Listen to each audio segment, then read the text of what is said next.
From the hills beyond the city, a huge army of soldiers appeared in the distance. Row after row of pikemen made up the Solmani mercenary corps, an army lent out to me by the Duke of Salafem. Breaking up the focused monotony of the mercenary corps was a colorful collection of players who joined their ranks, mages, rangers, and warriors of all types. At the very front, leading them, was a woman with long, flowing brown hair standing on top of a massive truck-sized turtle. Raylene. She lifted her mana rifle in the air, shouting a battle cry. The soldiers pushed the turtle down the hill, the shell spinning and gaining momentum as it headed towards the aerodrome. The soldiers rushed down the hill behind Raylene and her spinning tortoise shell.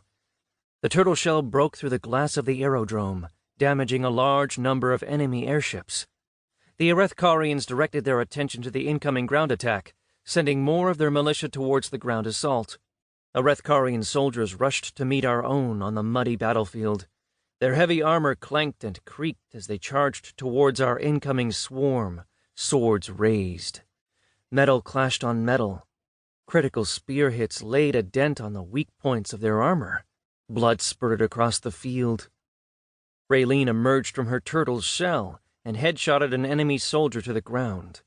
The battle was going in our favor until a howl echoed over the land.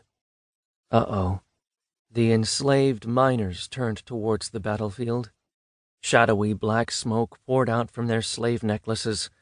Their eyes rolled into the back of their heads as the Arethkarian Magitech took complete control of their bodies. The necklace did more than strip them of agency over themselves. It had also the power to turn them into mobile monsters, mobs, human shields to protect their own more privileged and official soldiers. The transformed slaves swirled through the air, leaving a trail of black wisps of smoke.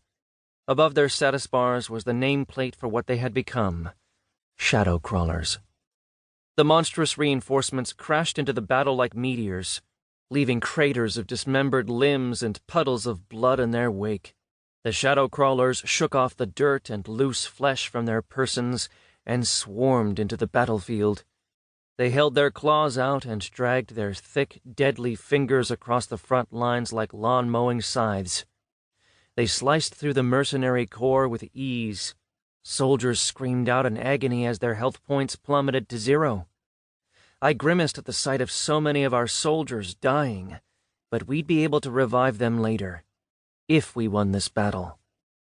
Behind Raylene's defensive line of warrior tanks were 2 long rows of apprentice mages. The first row raised their staves and created bright glowing crystals in the air. They were casting a favorite spell of mine, Status Cure. Soon after, the row of mages behind them cast Air Blast, whisking the curative spell across the battlefield. First, wounds and instances of stun and poison flickered away from our soldiers' status bars. But then an even more effective thing happened. The shadow crawler's inky black skin cracked, revealing human heads beneath the monstrous exterior. The former monsters didn't move, paralyzed with confusion. It was a moment of doubt. Endless captivity had lifted itself away, gone. It was like the breaking of a dam. First a conscious blink, and then a relished clenching of fists, followed by an unwavering torrent of anger. The newly freed players reached up to their slave necklaces and ripped them off. They scrambled around the battlefield picking up anything, spears, swords, guns, scraps of metal, capable of viciously killing their former oppressors. Chaos reigned across the enemy line. Griff swerved above the battle and returned back to the town. We circled in the air as I cast Status Cure again and again. The mighty griffin then twirled its wings and unleashed Twister, sending a blanket of the curative vapor across the town. Griff flew over the town once more as a chime echoed in my HUD. Serena. The wall has been breached. The remaining reinforcements are all on the front lines fighting the mercenary corps. The keep is ours for the taking. Griff arced towards the tall stone tower overlooking the city.